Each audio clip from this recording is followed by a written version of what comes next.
Bonjour. Eh bien oui, c'est février déjà.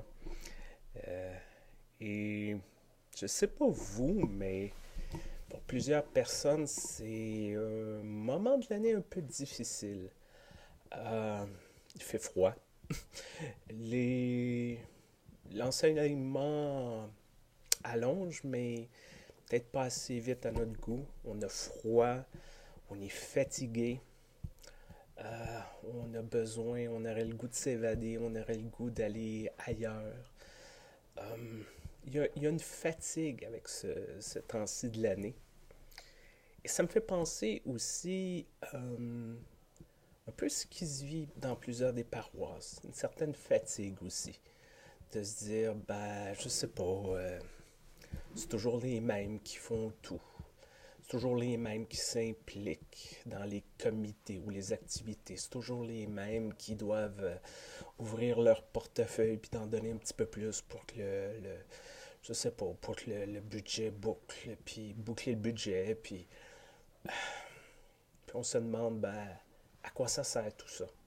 On se demande à quoi ça sert dans nos vies. On se dit, ben, pourquoi que je recyclerais ou que je composterais, puis que je me casserais la tête quand les, tout ce qui se passe, puis tout ce qui est les cochonneries rejetées dans l'atmosphère, puis les grandes compagnies qui polluent sans se soucier de rien, puis sans avoir aucune contrainte ou si peu.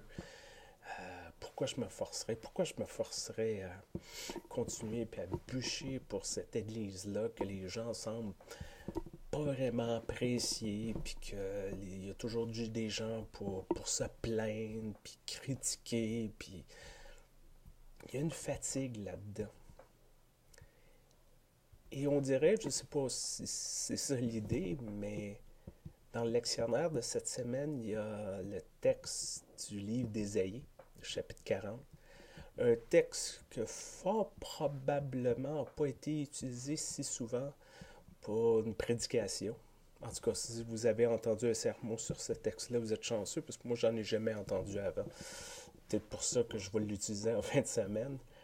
Euh, qui nous parle, qui commence dans une espèce de rhétorique, de discours, d'établir la grandeur de Dieu, un Dieu majestueux, un Dieu titanesque, un Dieu vraiment au-delà de tout ce qu'on peut comprendre. Et ensuite, le texte euh, évolue vers, oui, ce Dieu-là est immense, mais il se soucie de nous. Un Dieu qui est tellement immense qu'on a de l'air des petites fourmis qui se promènent puis qui comprennent absolument rien de ce qui se passe dans l'univers.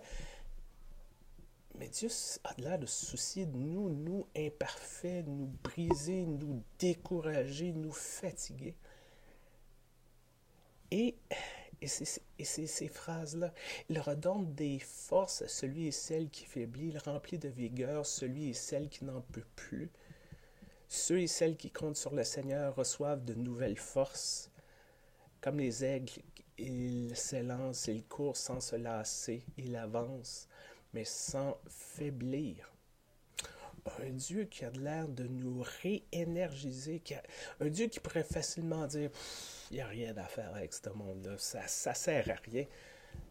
Non, un Dieu qui dit, lâchez pas, je vais vous redonner encore un peu d'énergie, je vais vous redonner encore un peu de carburant pour vos moteurs, puis ça va aller, je vous encourage, go, go, go, ça va venir.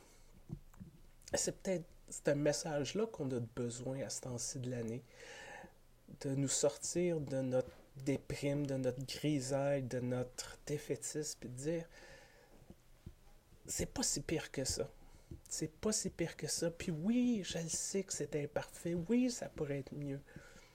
Mais c'est pas le temps de lâcher. Et c'est ça que je vous souhaite. Cette espèce de bouffée d'air frais, ce petit geste de vous allez recevoir qui va vous dire, ben, comme cette petite tape dans le dos, ce petit mot d'encouragement-là, ce petit rayon de soleil-là dans nos vies qui fait qu'on se dit, je fais pas ça pour rien. Il y a, il y a un sens, il y a un but. Peut-être que ça, je le vois pas maintenant, mais ça s'en vient. On construit de quoi. il y a quelque chose au bout du tunnel et ce n'est pas un train. Et c'est peut-être ça que je vous souhaite cette semaine.